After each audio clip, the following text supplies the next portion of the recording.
От няколко дни имам лоши гости в кухнята и на пода под масата.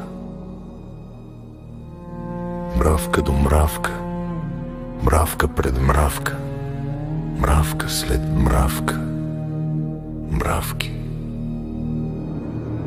И хубаво щеше да бъде, ако бъдат само там. Но тази вечер полазиха и в съня ми мравки. А вечерта бях гледал как хора от Сирия, Ирак и други страни нахуват към Европа през България. Събудих се, плувнал в пот, и отново се опитах да заспя.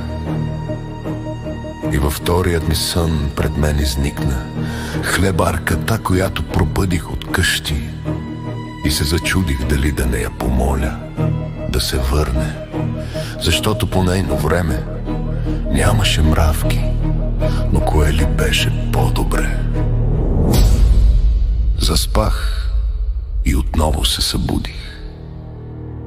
И този път не само бях плувнал в пот, а направо се давех. Опитах се отново да заспя. И в третият ми сън за втори път се появи хлебарката. Но този път приличаше на човек, и то с няколко лица. Опитах се да различа някой от тях. И каква беше изненадата ми, когато открих две.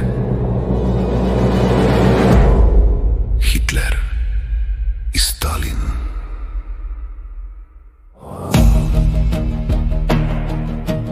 Ето къде е било спасението, си помислих преди да заспя. Отново.